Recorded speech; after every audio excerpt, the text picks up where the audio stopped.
No coração de uma cidade fria e indiferente, um homem de barba por fazer caminhava descalço pelas ruas. Ele vestia um velho casaco militar surrado, carregando nos olhos o peso de batalhas que ninguém mais lembrava. Seu nome era Marco Silveira, e um dia ele havia comandado uma tropa inteira em zonas de combate. Agora pedia trocados na frente de uma padaria que costumava frequentar com seus irmãos de farda. Os clientes desviavam o olhar como se temessem encarar o passado que ele representava. Uma noite chuvosa, uma briga e um vidro quebrado mudaram tudo. Marco foi acusado de tentativa de furto e agressão, mesmo sem provas sólidas, e em poucos dias seria julgado por um crime que jurava não ter cometido.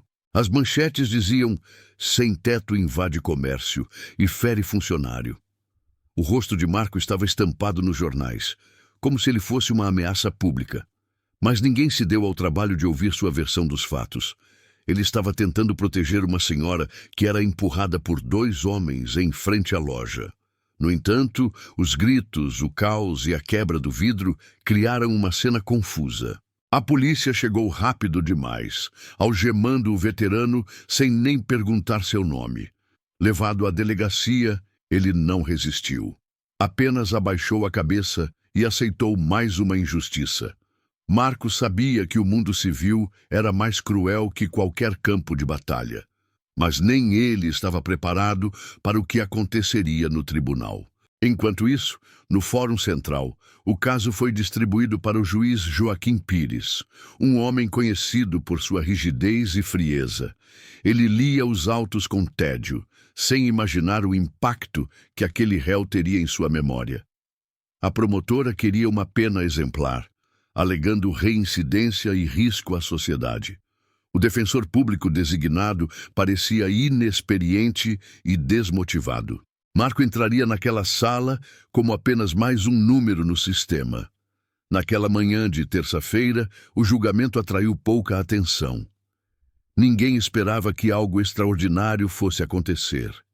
Mas quando Marco entrou algemado e o juiz olhou para seu rosto, o silêncio caiu como um trovão.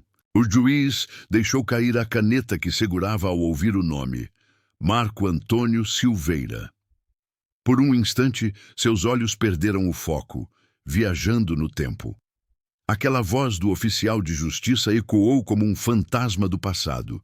Joaquim Pires se levantou paralisado e encarou o homem sujo, cansado, mas com postura ereta. Você serviu na Força Expedicionária Brasileira, não foi? Perguntou o juiz, com a voz embargada. Marco assentiu com um leve aceno, sem entender o porquê da pergunta. Fomos evacuados juntos em Sapri, na Itália. Você salvou minha vida.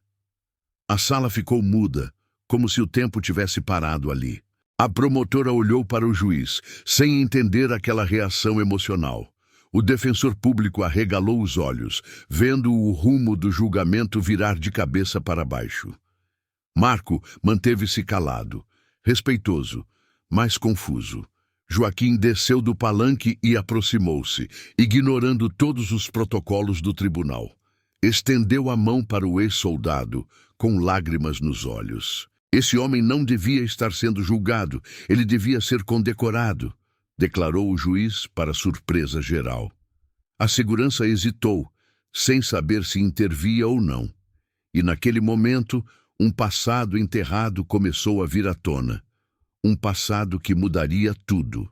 Anos antes, em uma operação conjunta na Segunda Guerra, Joaquim era apenas um jovem operador de rádio.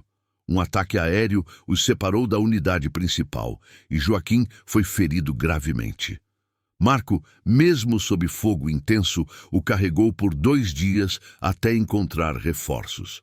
Mas depois da guerra, cada um seguiu seu caminho e nunca mais se encontraram. O juiz nunca esqueceu aquele rosto, o rosto do homem que lhe deu uma segunda chance de viver. Agora, vê-lo algemado e humilhado o chocava profundamente. Joaquim pediu um recesso imediato, alegando conflito de consciência.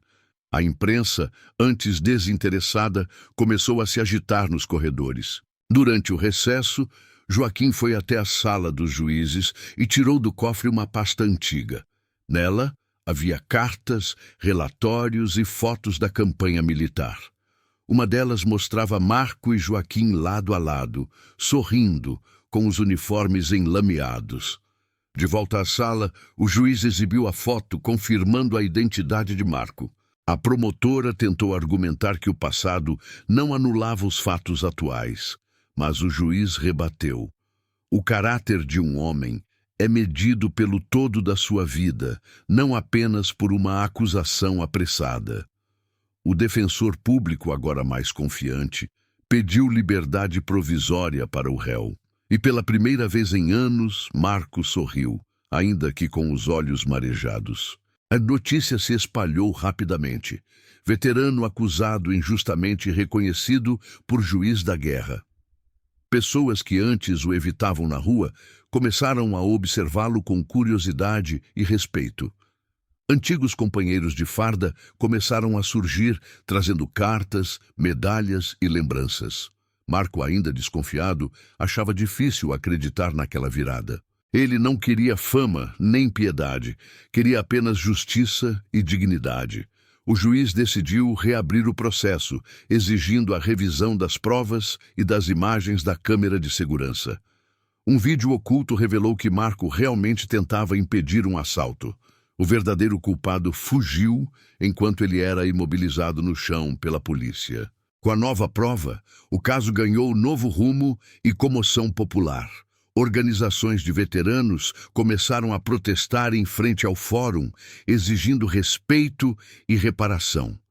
O Ministério da Defesa reconheceu publicamente os feitos de Marco na guerra. Uma cerimônia simbólica foi marcada para homenageá-lo com a medalha que nunca recebeu. Mas Marco hesitava. Seu orgulho estava ferido por anos de abandono. O juiz insistia que aquele reconhecimento era apenas o começo. Você deu o sangue por este país, Marco. Agora é hora do país lembrar quem você é. E pela primeira vez, ele pensou que talvez houvesse esperança. No dia da audiência final, o tribunal estava lotado. Câmeras, jornalistas e civis encheram as galerias em silêncio respeitoso. Marco entrou com a mesma postura firme de antes, mas dessa vez sem algemas. O juiz Joaquim Pires abriu a sessão com um discurso emocionado, relembrando os horrores da guerra e a importância da memória. O caso foi arquivado por unanimidade e Marco foi declarado inocente. Mais do que isso, recebeu um pedido oficial de desculpas do Estado. Ao sair do fórum, foi ovacionado com palmas e lágrimas. E o homem que antes dormia nas ruas, agora era símbolo de honra esquecida. Mesmo com a vitória no tribunal, Marco sentia-se deslocado entre os aplausos e as homenagens. Ele passou anos sendo invisível, tratado como um peso morto pela sociedade. De uma hora para outra, era chamado de herói, mas aquilo não curava suas feridas internas.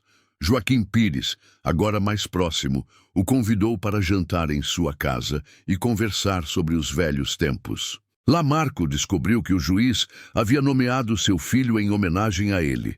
As lembranças vieram à tona entre goles de café e risadas amargas. É estranho, disse Marco, ser lembrado só quando alguém importante te reconhece. Joaquim, sem saber como responder, apenas assentiu em silêncio.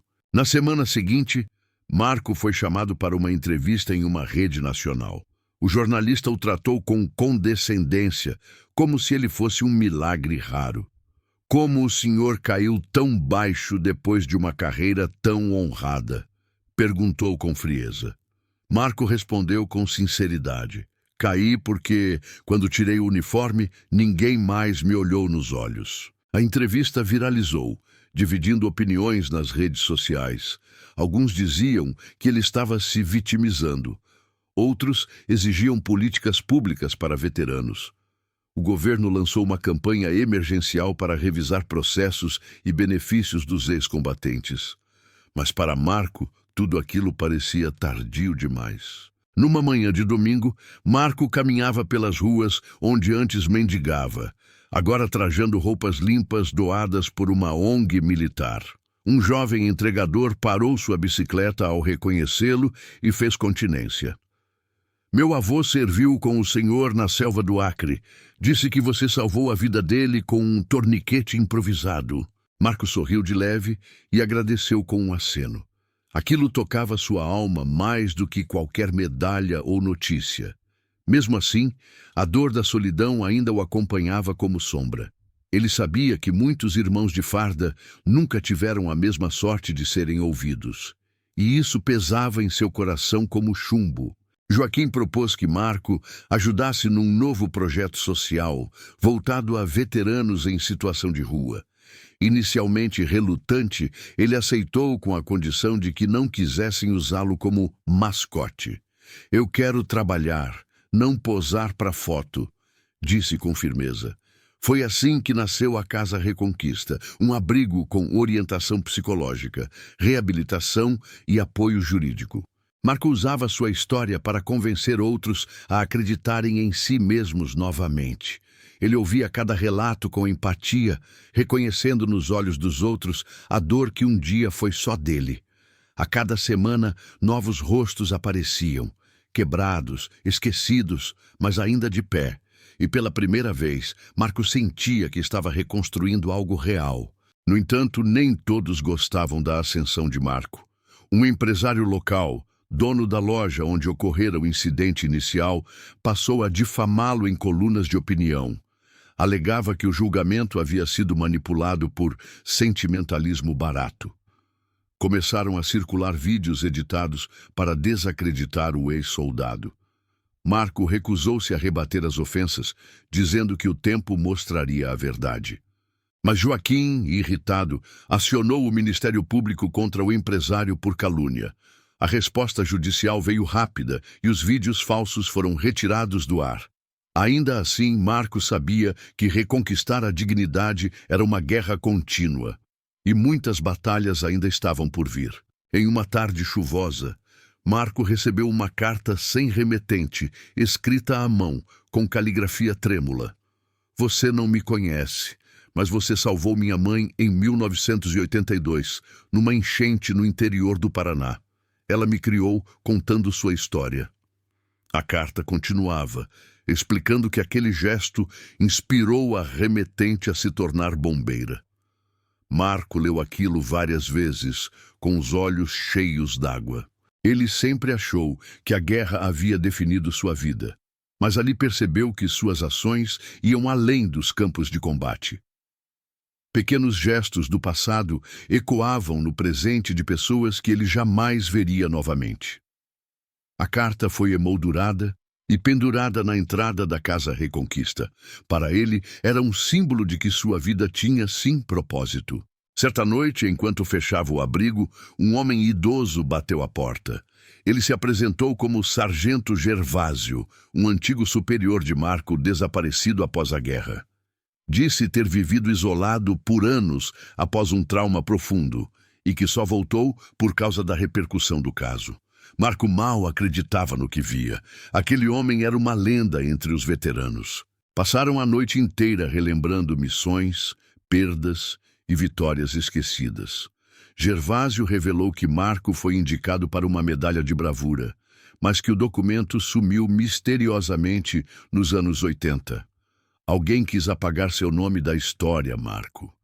E com isso, uma nova verdade começava a surgir das cinzas. Intrigado, Joaquim iniciou uma investigação nos arquivos militares antigos.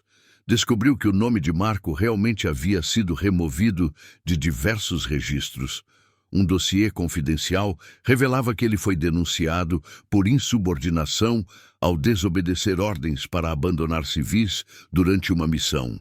Mas o que ele fez foi salvar vidas e pagou por isso com o apagamento de sua história. Joaquim convocou jornalistas investigativos para expor a verdade. A reportagem explodiu nos principais telejornais e sites de notícias. Marco, que jamais soube disso, desabou ao ver o conteúdo. Então não foi apenas descaso, foi punição por ter feito certo, disse com voz baixa.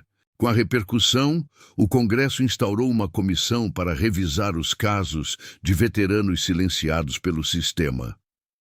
Marco foi convidado para depor e contar sua versão em uma audiência pública. Ele subiu ao púlpito com o velho uniforme ajustado, agora limpo e alinhado. Contou sua história sem ódio, apenas com a verdade nua e crua.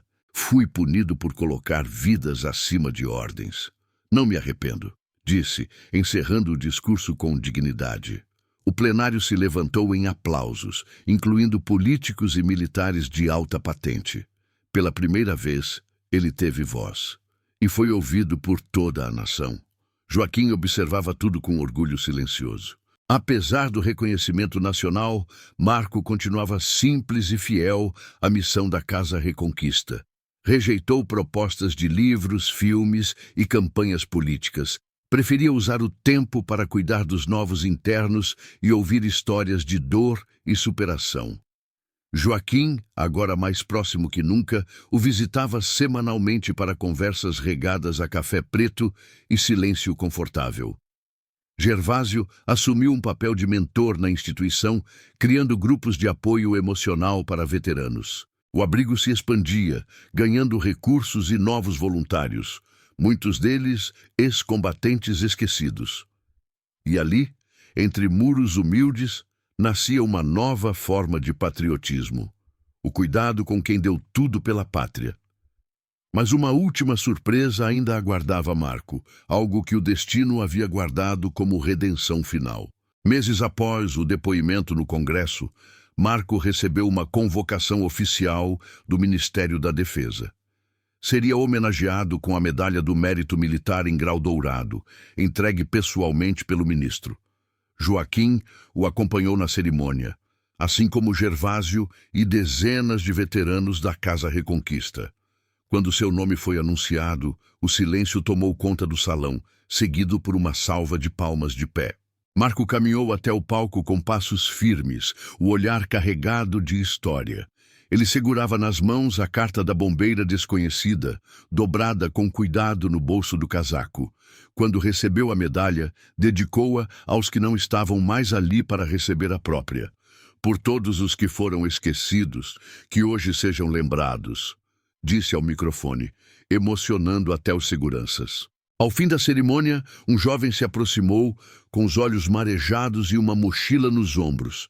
Disse chamar-se Rafael e que havia encontrado uma carta escrita por seu avô, um antigo tenente. Ele dizia que um soldado chamado Marcos Silveira salvou sua tropa em 1968 e que jurava nunca esquecer isso. Marco se espantou, pois não lembrava daquele nome. Mas Rafael entregou-lhe uma foto antiga e ali estavam os dois. Marco, sujo de barro, e o tenente sorrindo com uma faixa no braço. Ele morreu acreditando que você foi apagado da história. Hoje eu vejo que a verdade venceu. Marco abraçou o rapaz, e naquele gesto, dois tempos se uniram em respeito. A linha invisível entre passado e presente parecia finalmente se fechar. No retorno à Casa Reconquista, uma surpresa o aguardava. Os internos haviam feito um mural com fotos, manchetes e cartas contando a trajetória de Marco. No centro, em letras grandes, lia-se: "Você nos ensinou que ser esquecido não é o fim. É o começo de lutar para ser lembrado." Marco caminhava entre os veteranos como um irmão mais velho, alguém que carregava as cicatrizes de todos.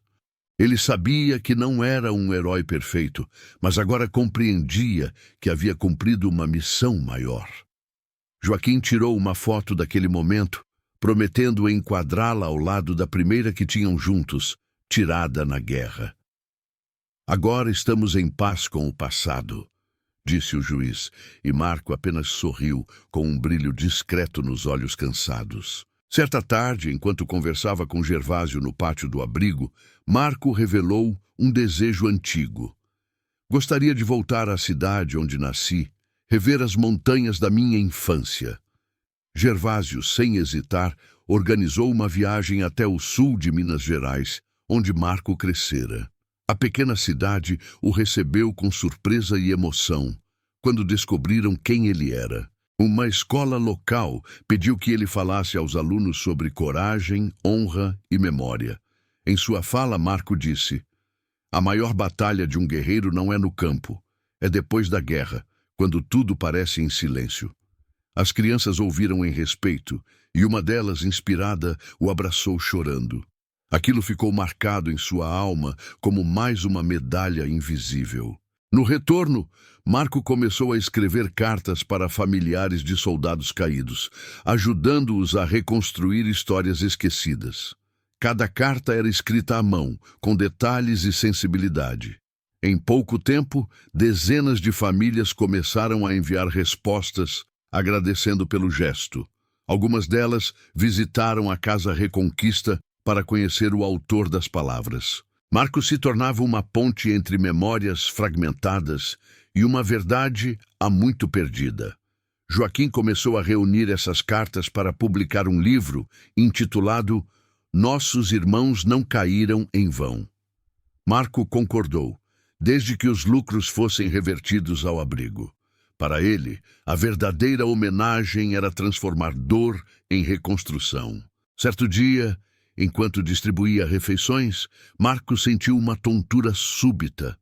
Foi levado ao hospital, onde diagnosticaram uma condição cardíaca silenciosa, agravada pelos anos de vida nas ruas. Os médicos foram diretos. Ele precisaria de repouso e talvez uma cirurgia. Joaquim ficou ao seu lado todo o tempo e Gervásio mobilizou os veteranos para manter o abrigo funcionando. Marco aceitou o tratamento com serenidade, dizendo: "Se essa for minha última missão, que seja com dignidade."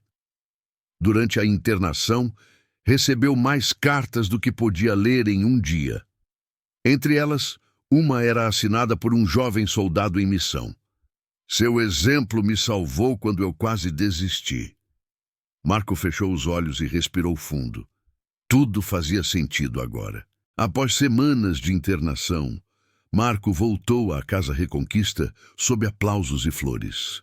Estava mais fraco fisicamente, mas sua presença parecia mais forte do que nunca. Ele passou a escrever reflexões que eram lidas diariamente no café da manhã. Cada frase era um lembrete de perseverança, como: "Ser esquecido não apaga quem somos, só torna nossa memória mais preciosa." Uma produtora o procurou para fazer um documentário, mas ele recusou. Queria que o foco fosse nos outros, não em si. "Falem de nós, não de mim", pediu. A missão para ele sempre foi coletiva. E agora, mesmo com o corpo debilitado, seu espírito era o motor da casa. Na véspera do Natal, Marco reuniu os internos no pátio iluminado com pequenas lanternas. Contou uma história simples, sobre um soldado que, mesmo cansado, continuava marchando porque sabia que os olhos de outros estavam nele. "Eu fui esse soldado, e hoje vejo que vocês também são." Todos se emocionaram, e Gervásio improvisou uma oração pelos que partiram.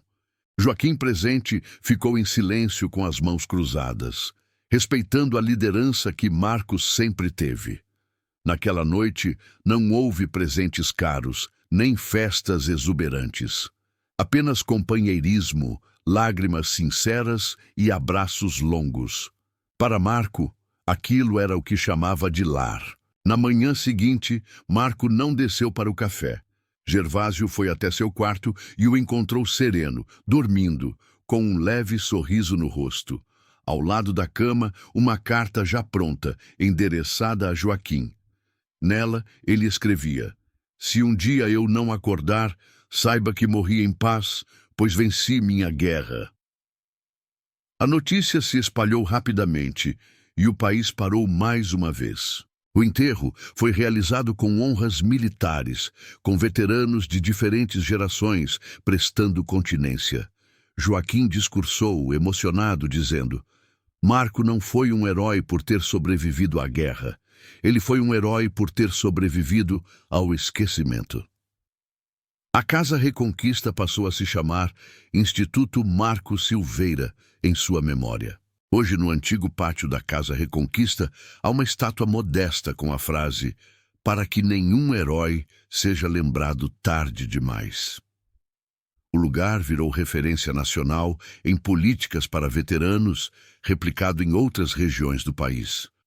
Jovens militares em formação visitam o espaço para entender o que significa verdadeiramente servir. As cartas escritas por Marco são lidas em eventos e cerimônias, como lembretes do valor humano por trás de cada farda. Joaquim se aposentou, mas continua voluntário no Instituto. Gervásio segue coordenando com firmeza e sensibilidade o trabalho iniciado pelo amigo.